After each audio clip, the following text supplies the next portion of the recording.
I love focaccia. This is mouth-watering.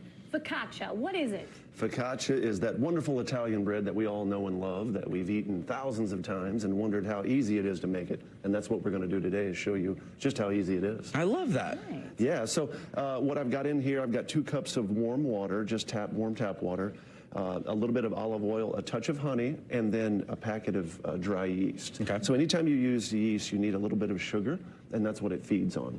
And so you can see here, I did this about 20 minutes ago, you can see it starting to foam up. That means your yeast is good. If you don't see these foams, that means your yeast is out of date. Okay? So we're going to give this a stir here. It's like a little science project. It is. You know, baking is, I think, a hybrid of science and art, basically. So we're going to add, I got a couple of cups of water and a tablespoon of salt. I like to reserve a little bit of the flour, just in case the water soaks it up. Sometimes your flour will soak up more water, sometimes it'll soak up less. So we're just going to make a quick dough with this. Gosh, it smells good. Yeah, and it comes together really fast.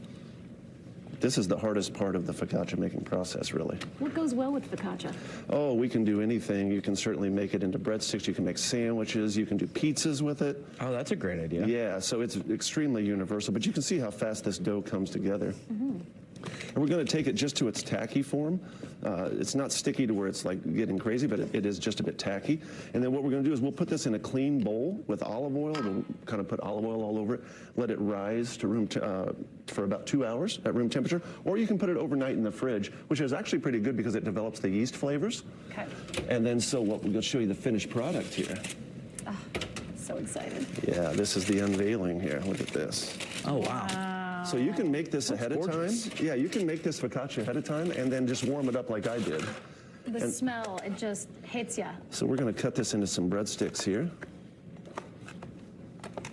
I feel like this is one of those breads, though, that people find intimidating to make. Why is that? Probably the name, Yeah. or just bread in general. People think bread's so True. difficult, Yeah. but you see all I've done here is just mix all those ingredients together, coat it in olive oil, let it rise, push it down, let it rise again in the pan. So you're welcome to try that. Thank you. What'd you sprinkle on top here? I put a little bit of fresh rosemary and a little bit of kosher salt, I'm going right Hey, take in. your time. and I Yeah. brushed it with olive oil as well. And then with this little, I did a roasted red pepper marinara with some fresh garlic, fresh basil. Wow. Not marinara. Isn't that nice? This is amazing. Oh, thank you. You made that? I did, yes. Of course you I want you did. to fan that. Can you? Sell that.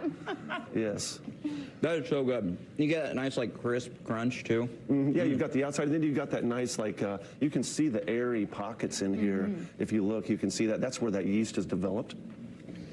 Breakfast of champions. It's like one of those breads that I feel like, I'd be like, I'm just going to have a piece. And I walk by, I'm like, I'll just have another piece. And then I walk by, and by the time you walk by, it's like gone. And you don't, yeah, then you don't have room for dinner. You said pizza. I mean, where would you start with this? Would you spread this sauce over it? Put cheese? Like what other things could I dip this in? You could certainly make your own Mornay or cheese sauce if you'd like, real easily. We've done that here before.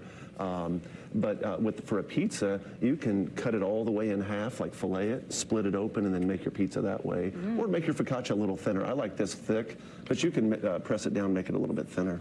This made me so happy I today. love the word focaccia too. I'm going to be saying that all day. It's a great word to say. Focaccia.